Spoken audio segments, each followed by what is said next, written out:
Good day. This is the Editor's Podcast for the Journal of the Academy of Nutrition and Dietetics. I am Dr. Linda Snetselaar, Editor-in-Chief of the journal. With me today, I have Dr. Alice Saraday, who is an advanced gastroenterology research registered dietitian and works in the IBD Translational Research Group with the Basil Herzl Institute and the Queen Elizabeth Hospital in Adelaide, South Australia. Welcome, Dr. Day. Thank you very much for having me today, Linda. So today, Dr. Day will be discussing the Sham diet and intervention trials in persons with ulcerative colitis. And your very interesting article deals with blinding in a controlled food-based dietary intervention trial. And one of the very interesting parts of this research, I think, is your use of the Sham diet. So please, would you describe your article with the investigational aim and study design? Certainly. Well, thank you for the opportunity to talk about this article, which was published in your journal earlier this year, entitled Development and Evaluation of a Sham Diet Intended as a Placebo-Control Diet for Food-Based Interventional Trials in Ulcerative Colitis. So the background to this article was that several years ago we piloted a novel diet called the For Sure diet, so 4 strategies for sulfide reduction, as a potential therapeutic diet in ulcerative colitis. When we designed and piloted this diet in our first study, the diet was highly tolerable, and we saw signals of clinical and endoscopic efficacy in the bowel of 28 individuals with ulcerative colitis. And at the end of that study, we wanted to put the For Sure diet through a more rigorous trial, and so we needed a control diet. And so we looked to develop a Sham diet, which is a diet that looks and has the appearance of being a therapeutic diet. However, it doesn't change the nutrients that are relevant to the intervention diet. And there's actually very little literature out there on how to develop this gold standard diet that's used in placebo-controlled dietary advice trials. So this is different to a feeding study because with a Sham diet, you're aiming to design a diet that mirrors the intervention diet in every way, but in fact doesn't have the therapeutic components to it. So the aim of this study was to first design the diet and then test the blinding of the Sham diet, and then test it in a pilot group to see whether it achieved its aim, which essentially is to have people following this diet, but it not actually change their dietary intake. So this study had 3 parts to it. So the first step was a systematic approach to developing the Sham diet as a comparator to the For Sure experimental diet. The second step was surveying healthcare professionals to see if they could determine which was the Sham and which was the intervention diet. And then the third phase was implementing and testing the impression and the believability of the diet as an intervention. And we did this in healthy adults because in Adelaide in South Australia, the pool of people with ulcerative colitis is perhaps less. Adelaide has a population of 1.5 million, and it was really important to protect the blinding of this diet. Yes, so very interesting, and a study design that I think could fit beautifully with many dietary investigations. So very interesting. My second question is, how do your study results affect what might happen clinically in research that's very similar to your investigation? So this is a really good question. And historically, in the sphere of inflammatory bowel disease, the quality of diet trial designs has been relatively low. It is extremely difficult to blind food in a dietary advice trial. And this is the same in other components of dietary interventions for Crohn's disease, for example. If you have someone drinking a liquid diet, exclusive enteral nutrition, this is very difficult to blind in a placebo-controlled trial.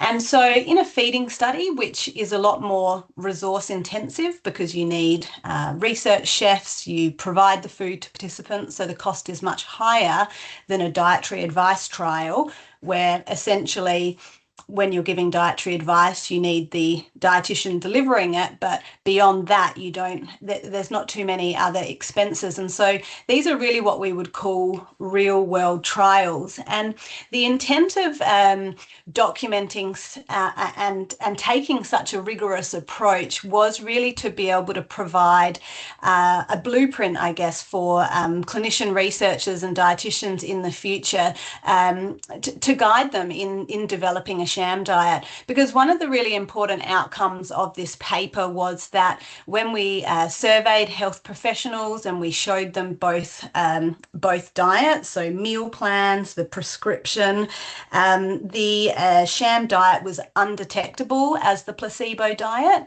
And when we piloted it in 12 healthy individuals, so we had 12 people follow the sham diet for a week, and at the end of the diet, we compared their before and after food diaries. And we also surveyed them around the diet. And again, the sham diet was undetected as a placebo. But what it also demonstrated through the dietary data was it achieved its nutritional aims. And so in terms of what might happen clinically in research studies, the intent of this is to, I guess, provide guidance to clinician researchers who may like to take the steps towards designing a sham diet for their therapeutic diet. Because an important point of difference is that our sham diet is designed to mirror the for sure diet. So you wouldn't be able to pick up this sham diet and use it as a placebo, for example, to the Mediterranean diet, because this sham diet has been specifically designed to mirror the principles and the therapeutic appearance of the for sure diet. So important. And to me, working in this area of dietary investigation, a really important kind of breakthrough when we think about blinding in diet. So really opens some doors. I also wanted you to respond to the question of how might an RDN use the study outcomes when they're working in a clinical setting where they're dealing with dietary patterns, particularly in the area with someone who's diagnosed with ulcerative colitis.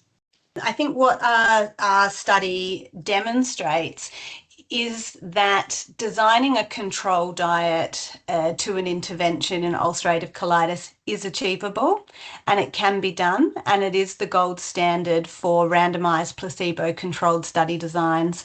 And this particular study doesn't have translatable outcomes from the pilot for patients with ulcerative colitis. However, through assessing the success of blinding this diet, we have since been able to use this diet in a double-blind, placebo-controlled, randomized trial of 53 individuals with ulcerative colitis, and we were very pleased to present the data at the European Crohn's Colitis Organisation Congress in February in Stockholm. And although the study results have not been published in full, what we demonstrated in the randomized controlled trial was that, again, in participants with ulcerative colitis, we could implement the teachings of the sham diet, and the nutritional outcomes achieved what was intended. So what I mean by that is when we put the sham diet through the randomized control trial in people with ulcerative colitis, the teachings of the intervention diet, so the for sure diet, modified the diet of the individuals in the intervention group as intended.